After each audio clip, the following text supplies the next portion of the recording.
এই মাত্র পাওয়া খবর অনুযায়ী প্রধানমন্ত্রী আবাস যোজনার টাকা ঢুকতে শুরু করে দিয়েছে সকলের ব্যাংক অ্যাকাউন্টে। তো কারা কারা টাকা পাবেন এবং কাদের ব্যাংক অ্যাকাউন্টে টাকা ঢুকলো এবং কাদের লিস্টে নাম রয়েছে, সম্পূর্ণ বিষয়টি আজকের এই ভিডিওতে আমি পুরো দেখিয়ে দেবো। অবশ্যই ভিডিওটি আপনারা শুরু থেকে শেষ পর্যন্ত দেখুন, তাহলে আপনারা বুঝতে পারবেন যে প্রধানমন্ত্রী আবাস যোজনার টাকা আপনাদের ব্যাংক অ্যাকাউন্টে ঢুকেছে কিনা এবং যদি না ঢুকে আপনাকে কি করতে হবে, সমস্ত বিষয়টি আজকের এই ভিডিওতে আমি আপনাদের সঙ্গে আলোচনা করবো। তাই অবশ্যই ভিডিওটি আপনারা শুরু থেকে শেষ পর্যন্ত দেখুন। তো অবশ্যই কিন্তু প্রধানমন্ত্রী আবাস যোজনার টাকা অনেকের ব্যাংক অ্যাকাউন্টে ঢুকতে শুরু করে দিয়েছে। তো আপনার টাকা ঢুকলো কিনা, আপনি কিভাবে চেক করবেন, সম্পূর্ণ অনলাইনে নিজের মোবাইল থেকে কিন্তু আপনারা চেক করতে পারবেন। তাহলে বন্ধুরা চলুন বেশি কথা না বাড়িয়ে আজকের ভিডিওতে আমি দেখিয়ে দিই কীভাবে আপনারা প্রধানমন্ত্রী আবাস যোজনার স্ট্যাটাস চেক করবেন বা আপনার টাকা ঢুকেছে কিনা চেক করবেন। তবে ভিডিওটি শুরু করার আগে আপনাদের কাছে ছোট্ট রিকোয়েস্ট, যদি ভিডিওটি ভালো লাগে অবশ্যই একটি লাইক দিয়ে দেবেন এবং চ্যানেলে যদি আপনারা নতুন ভিজিট করেন তাহলে অবশ্যই চ্যানেলটি সাবস্ক্রাইব করে পাশে থাকা বেল আইকনটি অল করে দেবেন, তাহলে সবার আগে আপনারা নতুন নতুন আপডেট পেয়ে যাবেন। তাহলে বন্ধুরা চলুন বেশি কথা না বাড়িয়ে আজকের ভিডিওটি শুরু করি। তো ওয়েলকাম ব্যাক। প্রথমে আপনাদের মোবাইল, কম্পিউটার কিংবা ল্যাপটপ থেকে যে কোনো একটি ব্রাউজার ওপেন করে নেবেন।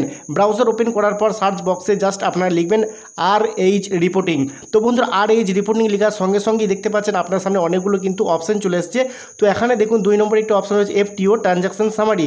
তো সরাসরি আপনাকে এখানে ক্লিক করতে হবে। এখানে ক্লিক করার পর আপনার সামনে চলে আসবে অফিসিয়াল ওয়েবসাইট। তো বন্ধুরা এখানে দেখতে পাচ্ছেন অফিসিয়াল ওয়েবসাইট কিন্তু চলে এসছে। আপনাদের এরপর কি করতে হবে, তো আপনারা ভালো করে বাম দিকে দেখুন, এখানে হোম বলে একটি অপশন দেখা রয়েছে। হোমে আপনাকে কিন্তু ক্লিক করতে হবে বা ট্যাপ করতে হবে, তারপরেই দেখবেন আপনাদের সামনে অনেকগুলো অপশন চলে আসবে।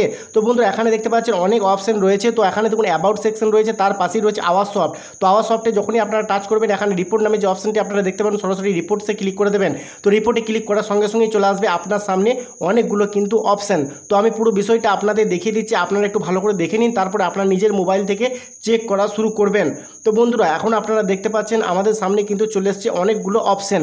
তো এখন আপনারা কি করবেন, একটু নিচের দিকে চলে আসবেন।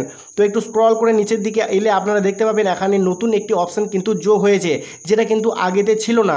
তো বন্ধুরা এখানে ভালো করে যদি আপনারা লক্ষ্য করেন তাহলে দেখুন এখানে সেকশনে ECC রিপোর্টের সেকশনে কিন্তু রয়েছে 4 নম্বর অপশনে আপনারা দেখতে পাচ্ছেন এখানে রয়েছে category wise SECC data verification.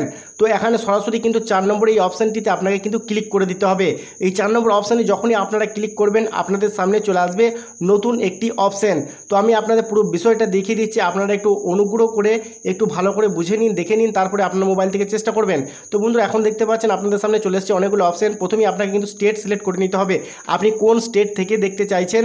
তো এখানে আপনার স্টেট সিলেক্ট করবেন, অর্থাৎ রাজ্যটা আপনার সিলেক্ট করে নেবেন। তো এখানে আমার রাজ্য আমি সিলেক্ট করে নিচ্ছি। তারপরে বন্ধুরা এখানে দেখুন রাজ্য সিলেক্ট করা কমপ্লিট হয়ে গেলে এখানে কিন্তু আপনার ডিস্ট্রিক্ট সিলেক্ট করতে হবে। তো এখানে আবারও আমার ডিস্ট্রিক্ট আমি সিলেক্ট করে নিচ্ছি। তারপরে এখান থেকে আপনার ব্লক বা বিধানসভা কেন্দ্রের নামটি কিন্তু এখান থেকে খুঁজে বের করতে হবে। তো এখানে আমি কিন্তু খুঁজে নিয়েছি। তারপরে বন্ধুরা দেখতে পাচ্ছেন আপনার ব্লক সিলেক্ট করা কমপ্লিট হয়ে গেলে এখানে আপনার যে জিপি বা গ্রাম পঞ্চায়েত সেটা কিন্তু এখান থেকে সিলেক্ট করতে হবে। তো এখানে আপনার গ্রাম পঞ্চায়েতটা সিলেক্ট করে নেবেন, যে গ্রাম পঞ্চায়েত থেকে আপনি দেখতে চাইছেন। তো এখানে গ্রাম পঞ্চায়েত আমি সিলেক্ট করে নিয়েছি। তারপরে আমি আপনাদের দেখিয়ে দিচ্ছি যে কিভাবে আপনারা প্রধানমন্ত্রী আবাস যোজনার টাকা পাবেন কিনা কিভাবে দেখবেন, বা আপনার নামটি আছে কিনা কিভাবে দেখবেন। তো বন্ধুরা এখন দেখতে পাচ্ছেন এরপরে একটু নিচের দিকে এলে দেখুন এখানে একটি অঙ্ক আপনারা দেখতে পাচ্ছেন। এই অঙ্কটির সমাধান কিন্তু আপনাকে করতে হবে, মানে 33 + 80 সমান কত হবে সেটা কিন্তু আপনাকে এই বক্সে লিখতে হবে। লেখার পর আপনাকে সরাসরি কিন্তু সাবমিট করে দিতে হবে। তো বন্ধুরা এখানে দেখতে পাচ্ছেন 33 + 80 যেটা হবে আপনাদের ক্ষেত্রে কিন্তু এটা আলাদা থাকতে পারে। তো আপনাদের ক্ষেত্রে যোগ বিয়োগ যাই খুশি এখানে থাকুক না কেন, এই অঙ্কটার সমাধান কিন্তু আপনাকে করতে হবে, তারপরে সাবমিট করবেন।